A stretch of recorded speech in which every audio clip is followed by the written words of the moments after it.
Ya alhamdulillah itu karena apa ya, yang namanya anak itu tidak lepas dari pendidikan orang tua.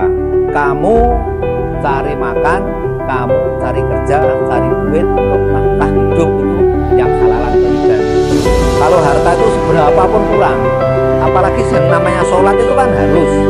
Sholat itu tiang, sholat itu kunci. Mudah-mudahan nanti generasi-generasi yang muda ini yang bisa ngangkat kemakmuran masjid ini. Assalamualaikum warahmatullahi wabarakatuh. Alhamdulillah. Alhamdulillahilladzi arsala rasulahu bil huda wa dinil haq liyudhhirahu 'ala dini kullih wa kafa billahi syahida. Asyhadu an la ilaha illallah wahdahu la syarikalah wa asyhadu anna Muhammadan abduhu wa rasuluh. Allahumma shalli wa sallim ala sayyidina Muhammad wa ala alihi wa ashabihi ajmain, amma ba'd. Pertama-tama marilah kita panjatkan puji dan syukur kehadirat Allah Subhanahu wa taala, yang mana Allah Subhanahu wa taala telah memberikan banyak nikmat kepada kita semua, sehingga kita semua dalam kesempatan ini diperkenankan oleh Allah bisa berkumpul di tempat yang mulia ini dengan suasana yang sangat-sangat membahagiakan kita semua karena kita diberikan sehat wal afiat. Alhamdulillahirabbil alamin. Selanjutnya perkenalkanlah, saya diberi nama oleh orang tua, nama saya Kasilan, lahir di Gunung Kidul, tepatnya di Kecamatan Palian, Desa Mulusan, Kampung Karangmiri. Saya lahir pada tahun 1961. Maka saya waktu itu lahir umur 3 tahun, kemudian di Gunung Kidul mendapat ujian, yaitu waktu itu istilahnya paceklik. Tahu paceklik ya? Paceklik itu larang sandang pangan. Pada waktu itu kalau nggak keliru tahun 63. Jadi saya dilahirkan pada waktu itu sudah anaknya orang yang pas-pasan, anaknya orang yang menengah ke bawah. Bapak saya, kalau saya bilang bapak, kalau ayah nggak bangun ya, orang desa. Bapak saya hanya petani, ibu saya juga gitu.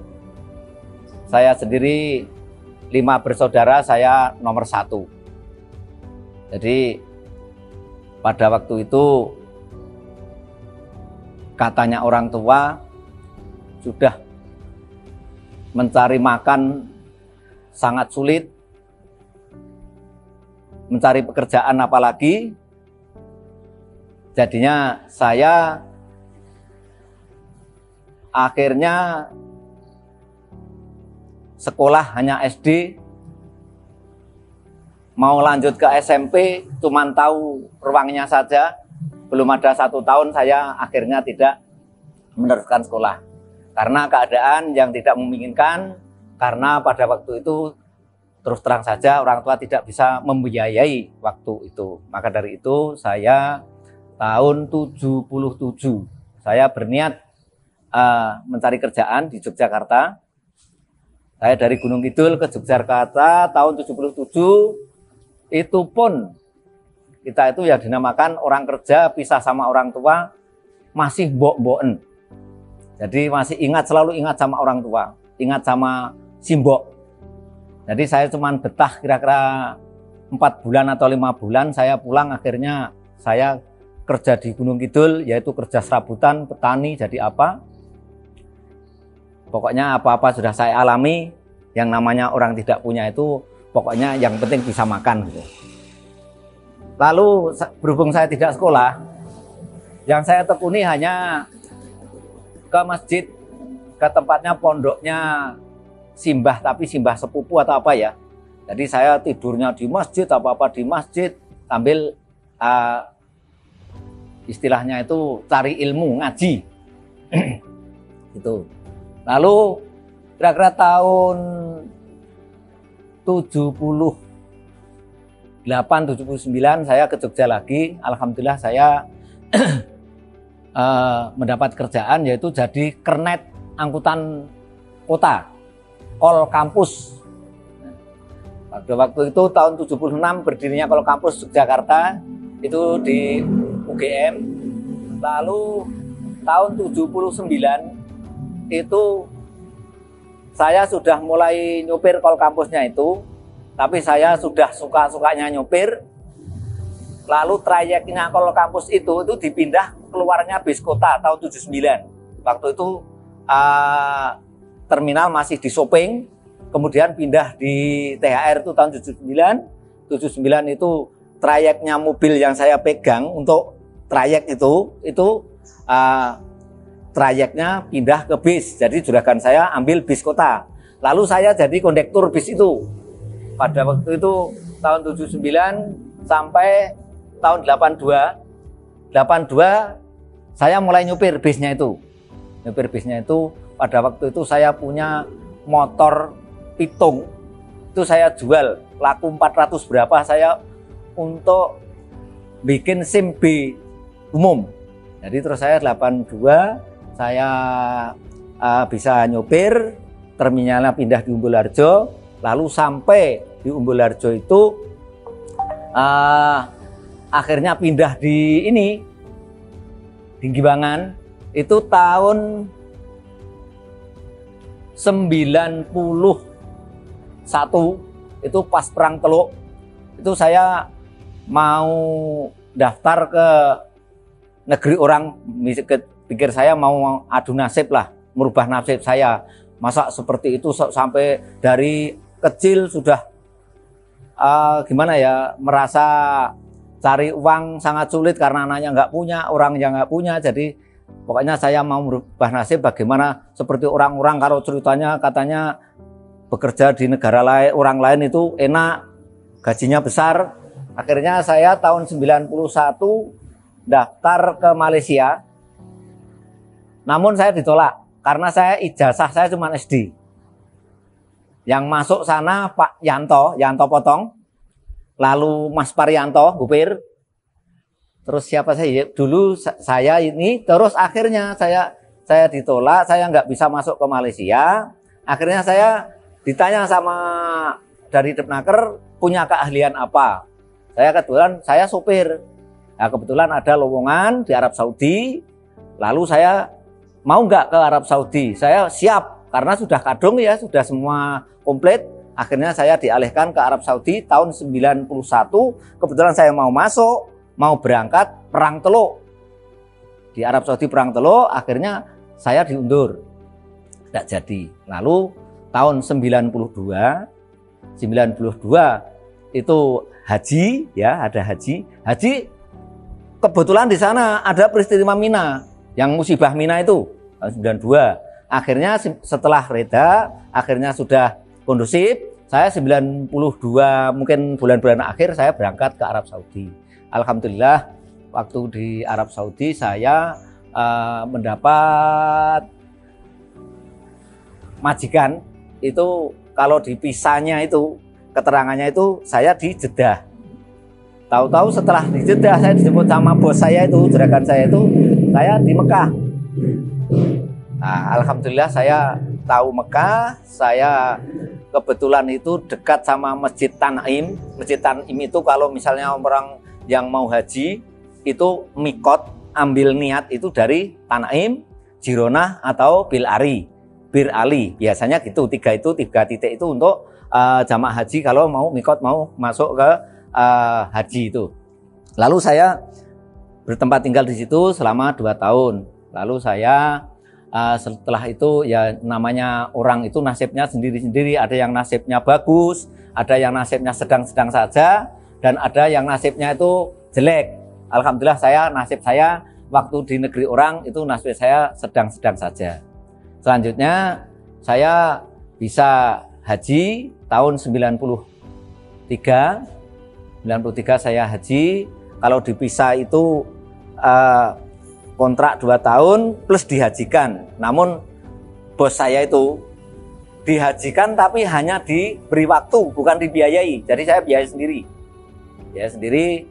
Lalu saya sudah bisa ngomong, sudah bisa itu, saya perbanyak saya umroh. Kalau nggak keliru, saya tahun pertama itu umroh sama itu hanya berapa kali gitu, mungkin 4 atau 3 atau 4 kali. Tapi setelah saya tahu bisa ngomong, kalau misalnya saya dilepas di kota Mekah itu saya nggak khawatir, saya itu nanti bingung nggak bisa pulang. Pokoknya saya langsung setiap malam Kamis, malam Jumat itu libur, nggak ada kerjaan, saya umroh. Jadi kurang lebih saya umroh itu sampai 16 kali kalau nggak keliru. Di tahun keduanya soalnya kalau bisa mungkin saya itu 1 bulan itu bisa 2 kali, kadang 1 bulan paling nggak 1 kali. Jadi saya perbanyak itu. Kalau haji saya 92, terus 93 lagi. Itu pun kalau sama juragan tidak boleh, katanya cuma sekali. Sekali kan katanya saya nuntut juga, dia nuntut haji kamu itu cuma sekali. Coba ini lihat suratnya dari Indonesia ini, baca. Saya yang baca Arabnya, kamu yang bahasa Indonesianya. Memang bener, kontrak 2 tahun dihajikan 1 kali plus biaya. Nah, saya tanyakan plus biayanya mana. Nah, lalu itu setelah itu juragan saya itu nggak mau. Haji yang kedua itu malah saya diajak piknik. Mau diajak piknik. Sudah saya piknik gak apa-apa. Orang sana itu soalnya kalau sama mati itu takut. Nah, saya kan gini. Setelah mau haji, saya sudah daftar sama teman-teman dari Madura ya. Itu sudah daftar. Yang haji kedua, saya akhirnya mau gagal. Tapi juragan saya ultimatum. Saya mau berangkat. Saya mau piknik, tapi saya akan lepas kendali, saya nyopir. Karena apa? Karena saya ingin ketemu sama saudara saya dari Indonesia. Saya sudah ini perjanjian ini. Dulu kan belum ada HP, cuma telepon pribadi ya. Dulu telepon sama di pinggir jalan itu. Nah, jadi setelah itu jadi nanti kalau misalnya nanti saya membawa mobil nggak konsentrasi, nanti kalau misalnya ada kecelakaan saya siap mati. Kamu gimana? Wah, akhirnya dia enggak. Pokoknya enggak. Sudah sana pergi. Akhirnya saya haji yang kedua tahun 93, saya alhamdulillah bisa haji lagi. Setelah itu saya 93 kalau enggak keliru 93 bulan Desember saya pulang ke Indonesia. Selanjutnya singkat cerita, setelah itu yang namanya orang bekerja di negeri orang enggak tahu calon majikannya seperti apa, nggak tahu karakternya bagaimana, nggak tahu, akhirnya saya ya mendapatkan majikan yang sedang-sedang saja. Kalau jelek ya enggak, kalau bagus ya enggak, sedang-sedang saja. Tapi kalau masalah ibadah, saya tuh sudah melihat ibadahnya orang sana sama orang sini, tapi orang yang abangan loh, saya sama-sama abangan sini sama abangan sana, masih mending sini. Soalnya orang sana itu kalau ibadah itu kalau misalnya adzan zuhur itu langsung toko-toko semua tutup. Juga masuk semua, tapi masuk itu nggak sholat juga. Masuk itu cuman paling-paling bikin teh, bikin kopi, minum-minum. Itu orang sana juga gitu. Tapi yang orangnya yang beriman, yang bertakwa banyak. Yaitu orang-orang itu gitu. Jadi setelah itu saya alhamdulillah di sana di depan masjid, saya setelah di sana itu adzan, saya sama mutoeknya sama takmirnya sana itu saya dikasih kunci untuk adzan. Nanti kalau misalnya sudah waktunya silahkan. Jadi saya di sana itu sebenarnya saya mau dioper kontrak sama orang sana. Itu dia punya rumah makan di depan Masjidil Haram dan seneng sama saya. Pokoknya saya seneng sama kamu nyopir tempat saya, lalu kamu itu sudah habis kontraknya di tempat ini, nanti ke kedutaan sama saya, orang ini sudah dipulangkan Indonesia, terus saya ambil lagi ke tempat saya. Tapi saya waktu itu saya nggak mau, karena apa? Karena sangat-sangat kangen sama rumah gitu aja. Ya akhirnya saya sudah putuskan 93 kira-kira Desember itu saya pulang. Lalu waktu itu di sini alhamdulillah waktu saya berangkat pun saya sudah ikut pengajian di ini bapak-bapak kemisan malam Kamis itu sudah ikut saya di Glondong itu kan tahun 93. Tahun 83. 83 saya tahun 83, mungkin 84 pada 85 itu saya sudah masuk ke pengajian malam Kamis. Tapi sini dulu masih belum ada lampu, belum ada listrik. Tahun 85 itu sini sudah pasang listrik. Kemudian saya nggak pasang, yang pasang saya tahun berikutnya, tahun 85 saya pasang, 85 pasang listrik saya baru. Kemudian tahun 94 saya sudah masuk sini. Itu waktu itu korban itu nyari orang yang motong untuk korban itu sangat mahal waktu itu, berapa ratus gitu. Terus cari di Segoroyoso ini. Akhirnya kalau misalnya ini terus-terusan bayar sama orang, itu uangnya masjid malah kurang kan gitu. Akhirnya saya sama Mbah Nurman almarhum, sama Pak Diarto almarhum, itu sama tokoh-tokoh, ada Mbah Wongso, ada Mbah. Nah itu dulu terus saya dipotong duit itu.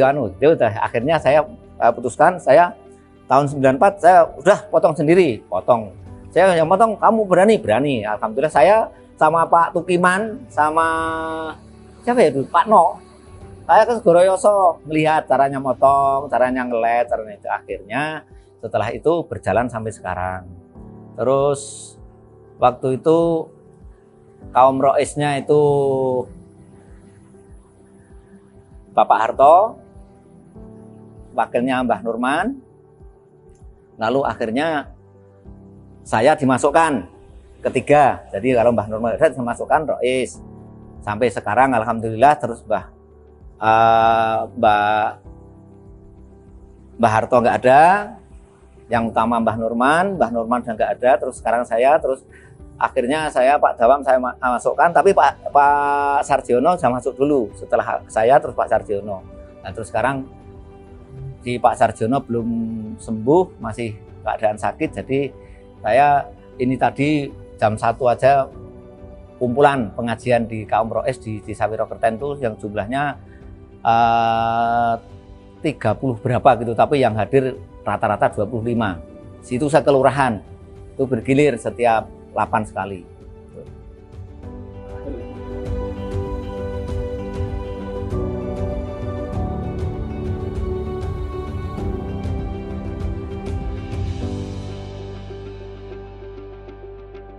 Kalau saya alhamdulillah dari tokoh agama di Kampung Glondong ini, waktu Bapak Harto sama Bapak Nurman masih sugeng, itu saya dipercayai Suwargi Bapak Harto Utomo itu, saya nitip besok kalau saya sudah nggak ada, lanjutkan ini perbuatan yang baik.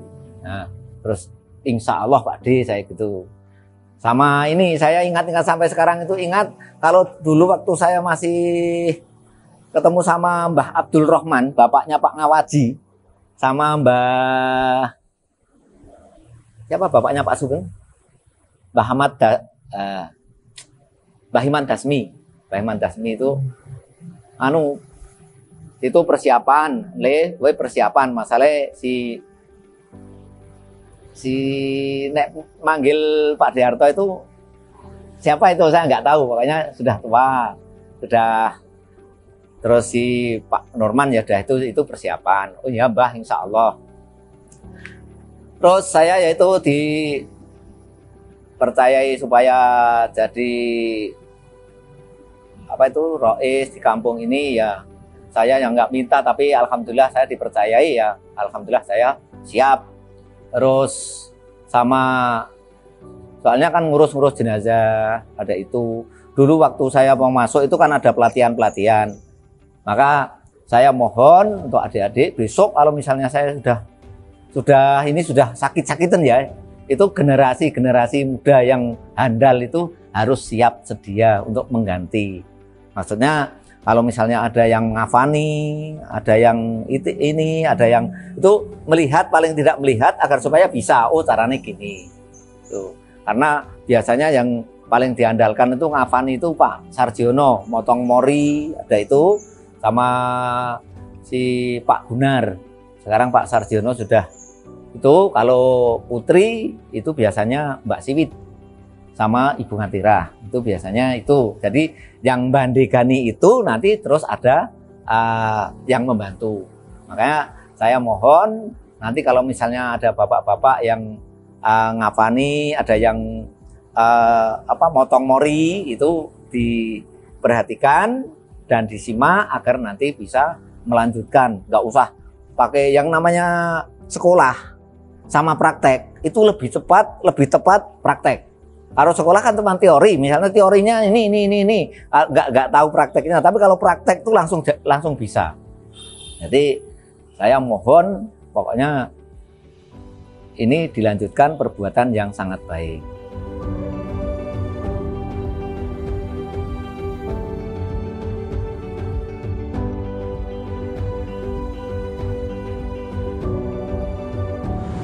Ya alhamdulillah, bapak saya itu sama-sama dari Mulusan, sama ibu Mulusan, simbok Mulusan, bapak yang Mulusan. Tapi bapak saya itu di kampung yang agak pelosok. Tapi kalau bapak itu sama-sama pelosok tapi agamanya sangat maju. Yaitu tadi yang saya bilang di tempat saya ngaji itu kan simbah buyut yaitu simbah saya, saudaranya simbah itu yang ngasuh itu kompleknya. Nah, makanya tempat yang itu bapak itu dinamakan Kauman, kalau Jogja ya Kauman, Wonokromo gitu loh. Jadi komplek orang itu. Nah, lalu bapak itu jadi istrinya simbok saya itu di situ belum ada yang sholat cuman simbah saya. Bapaknya simbok itu yang sholat, terus sama adik apa itu. Nah, terus akhirnya bapak itu yang ngajari situ ngaji itu. Tapi ya namanya di kampung ya kalau dibanding zaman sekarang nggak masuk. Ya, kalau dulu baca Al-Quran ini kan ya seperti itulah. Yang penting bisa dibaca gitu. Nah itu akhirnya saya yaitu sedikit-sedikit terus saya ikut ngaji, ikut ini. Akhirnya alhamdulillah jadi saya ya Islam keturunan dari orang tua. Jadi orang tua Islam, anaknya pasti Islam kalau menurut orang tuanya ya. Tapi ada juga tapi kalau di desa saya kira orang tuanya Islam dia ikut Islam. Seperti itu. Jadi saya ya dikit-dikit ngikut. Kalau di pondok namanya pondok nggak pondok, tapi kalau ngaji seperti pondok gitu aja di waktu di kampung itu di tempatnya. Jadi saya waktu muda itu nggak pernah tidur di rumah, tidurnya di serambi, tidurnya di tempatnya. Kalau misalnya ada temannya tidur tempatnya teman-temannya itu. Jadi nggak tidur di rumah kalau waktu saya di kampung.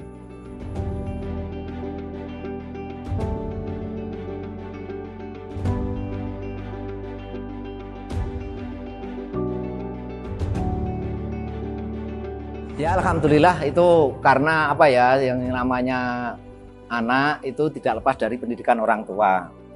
Mungkin ada pepatah kalau air jatuh itu pasti medun istilahnya ya. Kalau orang tuanya misalnya bagus mungkin anaknya kira-kira gitu. Tapi saya ya pokoknya saya setiap hari saya sholat itu saya mohon pada Allah Subhanahu Wa Taala. Kalau namanya rezeki pati pasti itu kan Allah yang menentukan ya.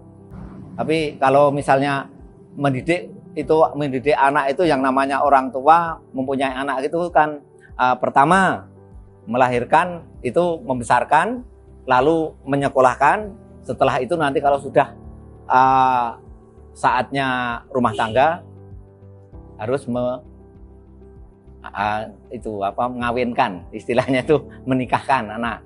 Itu tugasnya. Saya yang mendidik itu pokoknya saya itu tidak lepas dari ini. Pokoknya saya waktu sekolah anak saya yang besar itu sekolah SD cuma sini, terus lalu SMP-nya di Pakah ya, Pakah. Yang kecil juga gitu di Pakah. Lalu mau sekolah kemana? Akhirnya dia maunya ke SMK. Kalau SMK itu nanti kalau keluar dari SMK itu walaupun sedikit mungkin sudah mempunyai bekal kerja.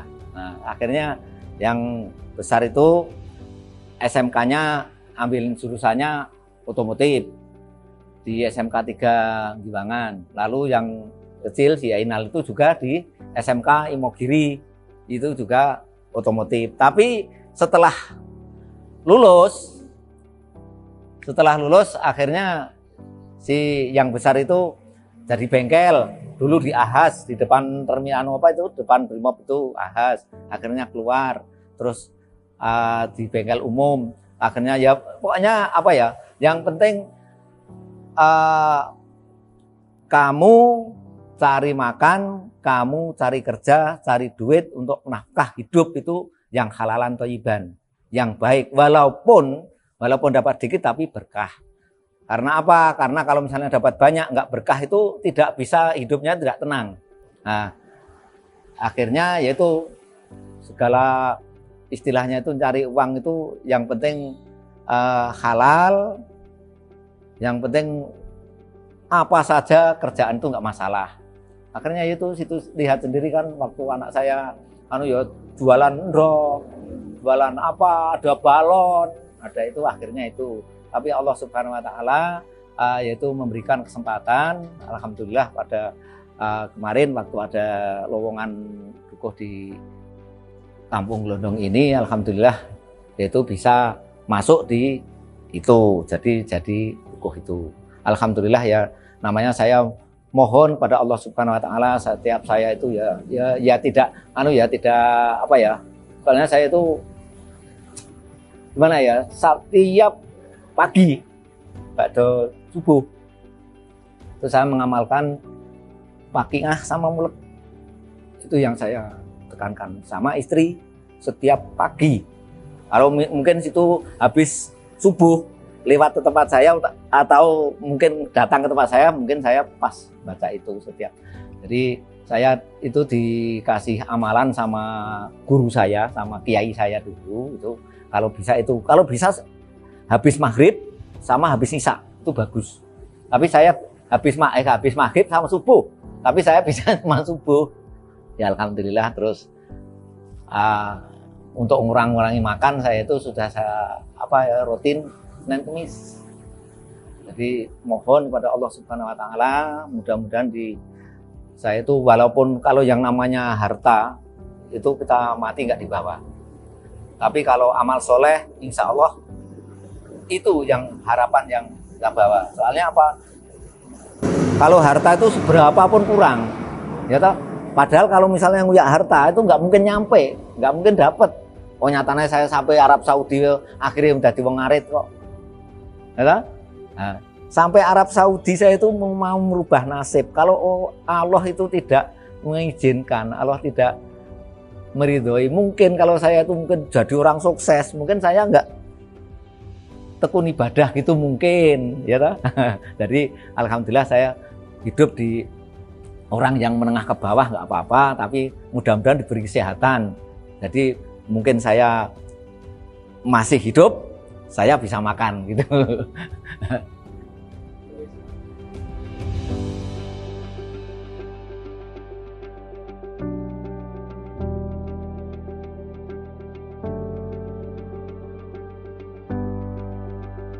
Kalau tantangan tuh nggak ada, semua sama-sama.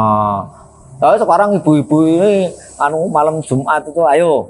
Sekarang ini yang namanya pengajian, yang namanya ini setiap malam Jumat itu kita baca surat Yasin, terus kemudian tahlil, yang intinya itu mendoakan pada arwah ahli kubur yang sudah meninggal, apalagi orang tua kita, saudara kita, kaum muslimin muslimat yang sudah tidak ada itu, mari kita doakan agar supaya apa? Agar supaya kita besok juga didoakan pada anak turun kita. Jadi setiap malam Jumat ini saya amalannya, berhubung saya itu pengetahuan saya itu terbatas, tapi kemauan masih ada. Kalau sudah nggak ada kemauan kan sudah nggak mau ya, masih kemauan ajak-ajak itu masih ada. Ayo kita bersama-sama memakmurkan masjid. Kalau misalnya udah nggak ada yang makmurkan, mau siapa lagi? Ini ibu-ibu alhamdulillah ada sekitar 40-45an ibu-ibu setiap malam Jumat. Nah, tapi kalau bapak-bapak ini kok rasanya koyok kendu, rodok kendu. Bapak-bapak itu kayaknya cuma tinggal 20, kadang kurang. Itu jadi kalau ibu-ibu saya itu amalannya cuma apa, kalau setiap amalan-amalan doa dari Pak Mas'ud itu saya teruskan sama ibu-ibu itu, terus nanti tahlil, setelah tahlil tiap malam Jumat itu baca surat Yasin, terus nanti surat Al-Kahfi, lalu ditutup dengan doa. Kalau nanti ada waktu ya walaupun segede, walaupun dikit itu di tausiah. Kalau dulu ada Pak Sarjono dulu saya tutup gantian, tapi sekarang Pak Sarjono belum bisa aktif. Jadi ya kalau kendala nggak ada, nggak apa-apa, semua sama-sama. Mudah-mudahan nanti generasi-generasi yang muda ini yang bisa ngangkat kemakmuran masjid ini.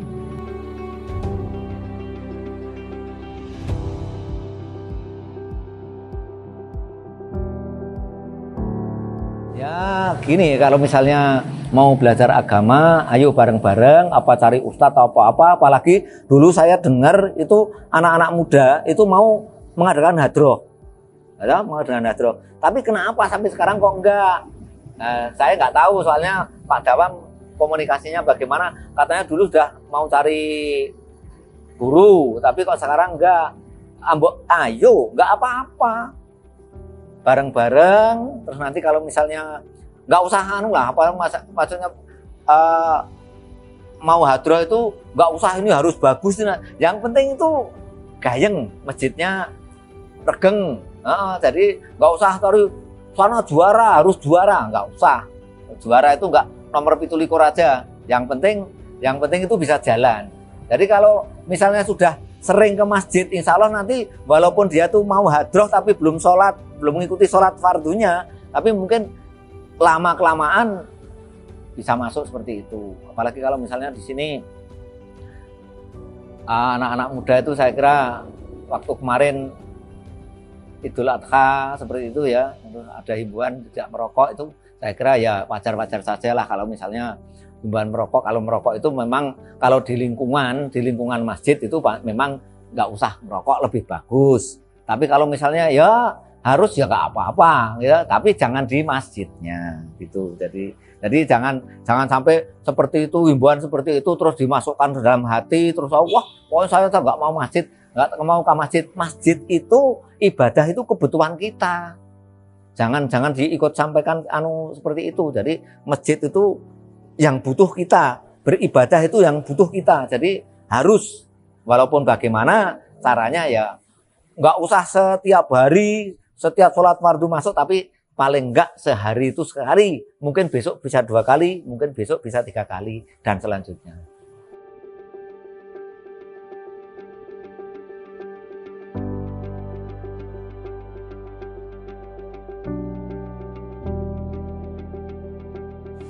Saya kira nggak apa-apa, bagus, nggak apa-apa. Yang penting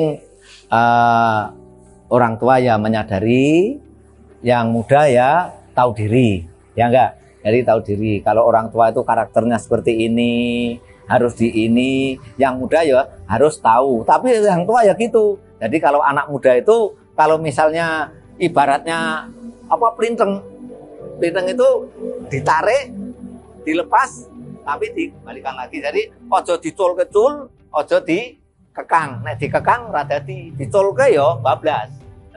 Ya tadi dipantau aja di arusnya bagaimana. Kalau misalnya ini ada apa, ayo dibicarakan yang baik agar supaya apa? Jangan sampai istilahnya kok nek dikekang padane mesti ndak kok cepat istilahnya. Jadi sama-sama sinergi, sama-sama kalau misalnya yang tua juga tahu karakter anak muda, yang muda juga tahu karakter anak tua. Wong tua biasanya ora suara bengok ra iso.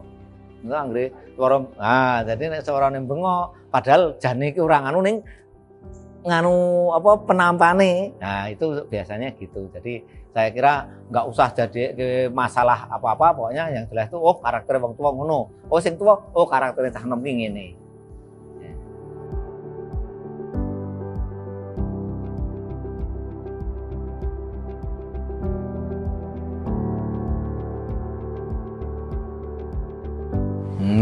Saya kira ya kalau inspirasinya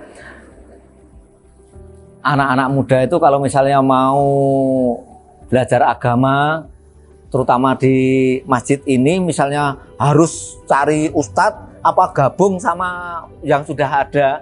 Walaupun nanti kalau misalnya yang muda ikut pengajian Pak Mas'ud misalnya, itu kan yang dikaji kan sholat. Kalau yang dikaji sholat itu apalagi yang namanya sholat itu kan harus. Sholat itu tiang, sholat itu kunci masuk surga, dan tiangnya agama. Siapa yang meninggalkan sholat berarti dia itu sudah merupakan agamanya sendiri. Maka kalau mengikuti Pak Mas'ud itu saya kira bagus sekali. Jadi belum ada mengeluarkan biaya apa-apa, tapi sudah gabung gitu.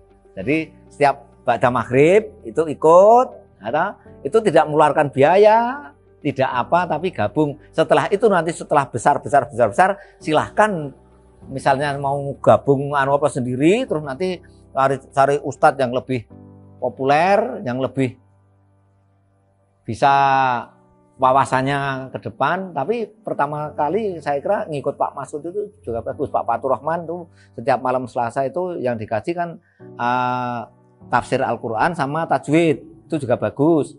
Terus Pak Mas'ud itu dikaji sholat. Jadi mempertebal sholat kita agar supaya sholat kita itu lebih mantap dan lebih sip. Jadi tidak hanya ikut-ikutan, tapi sudah tahu makna dan tujuannya gitu.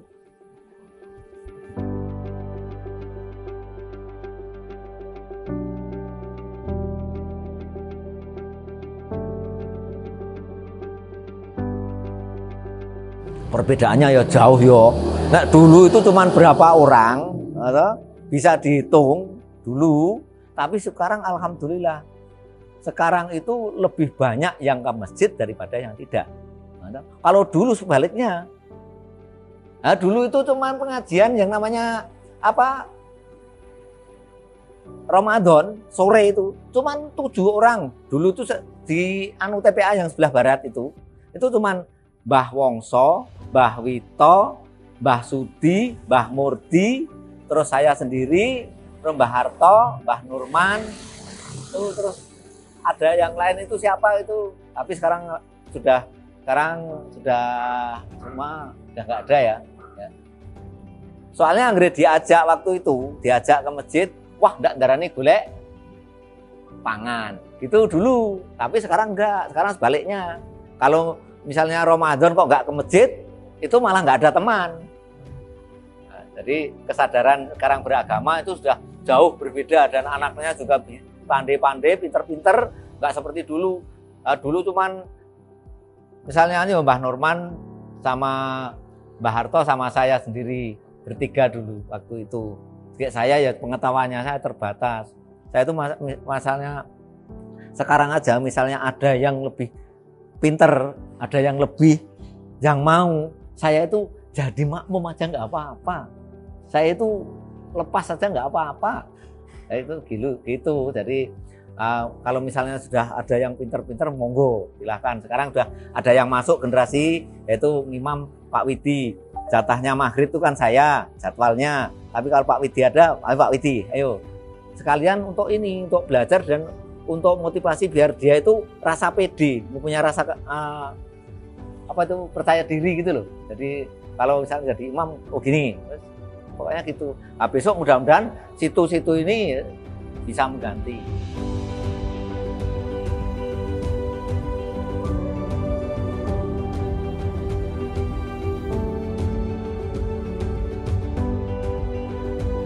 Perubahan zaman. Nah ya kalau perubahan zaman namanya, apalagi sekarang teknologi canggih. Orang-orang tua itu sudah nggak bisa mengikuti seperti apa lagi yang namanya HP. HP itu kalau orang-orang tua pegang HP seperti ini, itu cuma bisanya WA sama menerima dan menghubungi. Kalau misalnya seperti anak-anak muda nggak bisa. Soalnya sekarang itu anak muda yang zaman sekarang itu paling nggak lulusan SMA pasti. Kalau dulu paling lulus SD sudah berhenti. Sekarang kemampuan sudah, teknologi juga canggih. bisa mengikuti anak muda. Makanya sekarang itu kalau masjid ini nanti dikuasai sama anak-anak muda, insya Allah tambah maju.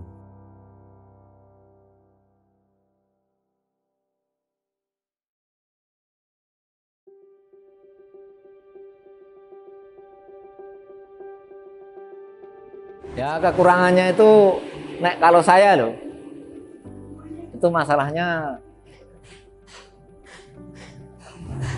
apa ya? Kalau saya sendiri itu, karena saya bisa ngomong tapi saya nggak bisa. Misalnya saya mbok coba kowe ya, saya nggak bisa. Kalau misalnya seperti ini mau dibangun tapi terus mau dibangun uangnya cuma segini. Nah kalau misalnya itu sudah semua itu bisa bareng-bareng, terus nanti proposal disebar gitu kan bisa. Kalau misalnya masjid seperti ini mau dibangun itu, kalau sudah menurut pengalaman yang dulu itu dulu cuman beli ini, setelah itu mau dibeteng, cuman beteng itu akhirnya bisa gudang, akhirnya bisa itu. Karena apa? Karena kalau sudah ada tukang yang di sini itu, orang yang datang aja, Pak, mau beramal gimana Pak? Lewat siapa? Itu dulu sering gitu, terus akhirnya bisa semua. Tapi kalau misalnya seperti sekarang ini, alhamdulillah takmirnya sudah diperbarui ya. Kemarin Pak Dawam lanjut lagi, Pak Dawam, lalu yang jadi sekretaris bendahara yang itu sudah direvisi, tapi bendaharanya masih, mungkin ada yang masih, ada yang sudah bergeser. Alhamdulillah sekarang Mas Hendy, pakarnya IT, Mas Hendy masuk di sini, maka sekarang sudah melihat ada tulisan-tulisan seperti ini. Kalau yang generasi dulu kan tulisannya manual, fotokopi, template, seperti gini. Sekarang sudah ada seperti itu. Ini Mas Hendy, ada kotak infak, ada seperti itu. Mas Hendy, alhamdulillah, mudah-mudahan ada Mas Hendy, nanti ada Mas Hendy yang lain, ya. Mudah-mudahan tambah maju. Karena apa? Karena kalau yang tua itu bisanya cuman yo piye panake, ayo gitu. Pikir saya itu mau begitu. Nah, makanya saya mudah-mudahan takmir yang baru ini ada Mas Hendy yang tokoh ahli IT-nya. Ya, nanti kalau misalnya bikin proposal mau dibangun sungguhan, insya Allah kalau bismillah, Allah itu enggak tidur, Allah itu enggak membiarkan hambanya untuk bekerja di perbuatan yang baik. Jadi kalau misalnya bismillah semua, nanti akhirnya bisa terjadi, bisa terwujud dengan sebaik-baiknya.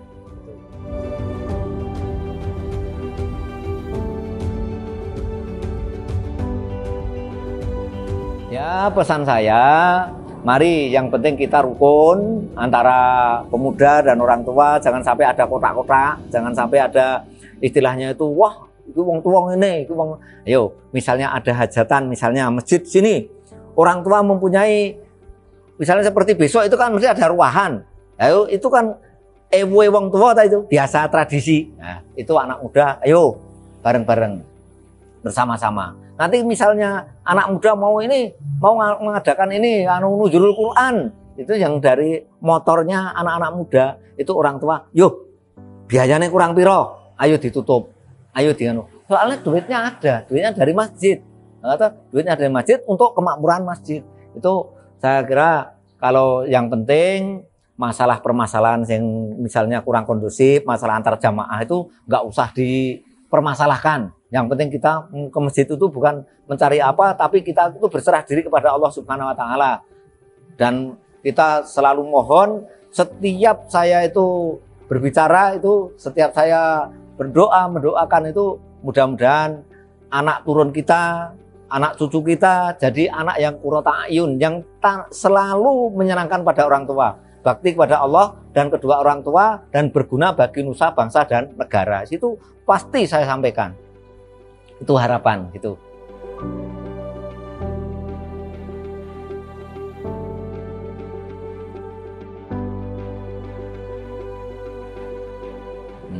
Pesan-pesan saya dari seluruh warga Kampung Londong, marilah kita bersama-sama untuk beribadah kepada Allah Subhanahu wa Ta'ala dan memakmurkan masjid kita yang tercinta ini, agar supaya di masjid kita ini dari lingkungan yang lain itu disorot masjid termakmur, masjid yang jamaahnya banyak, maka mari kita bersama-sama memohon kepada Allah Subhanahu wa taala mudah-mudahan selalu dilindungi, yaitu dari kerukunan, apalagi dari yang tua, yang muda, anak-anak, apalagi cucu-cucu kita, mudah-mudahan bisa meneruskan dan bisa melanjutkan, yaitu cita-cita orang tua yang belum tercapai. Dan kita hanya mohon agar kita semua itu rukun, makmurkan masjid, beribadah di masjid, walaupun tidak setiap sholat fardu, akan tetapi paling tidak itu 1, 2, atau 3 kali itu sholat di masjid yang kita cintai ini, agar supaya kita yaitu jadi memakmurkan masjid kita yang kita banggakan. Dan kita mohon pada Allah Subhanahu wa taala mudah-mudahan kita diberikan umur panjang, apalagi ini bulannya sudah habis bulan Rajab, lalu nanti Sya'ban, lalu kita masuk bulan suci Ramadan. Dan bulan Ramadan itu kita diperbanyak untuk beribadah, berbuat baik. Mudah-mudahan kita semua bisa mencapai apa yang dicita-citakan kita semua, yaitu menuju surganya Allah. Karena di bulan suci Ramadan Allah Subhanahu wa taala memberikan banyak, yaitu pahala-pahala dari apa saja yang perbuatan kita baik. Mudah-mudahan kita bisa menjalankan dan kita semua diberi umur yang panjang, tapi umur yang manfaat, dan rezeki yang melimpah dan yang banyak tapi yang barokah. Begitu dari saya, mudah-mudahan ada manfaatnya, dan kurang lebihnya saya mohon maaf karena pengetahuan saya sendiri yang kurang. Ya, jadi saya mohon maaf sekali, mungkin ada kata-kata yang kurang berkenan dari warga, jamaah, apalagi adik-adik. Saya mohon maaf sekali lagi, tidak mengurangi rasa hormat kami, dan tidak saya menusuk perasaan atau apa, saya tidak. Saya mohon maaf yang sebesar-besarnya, yang sebanyak-banyaknya. Akhirul kalam, assalamualaikum warahmatullahi wabarakatuh. Terima kasih.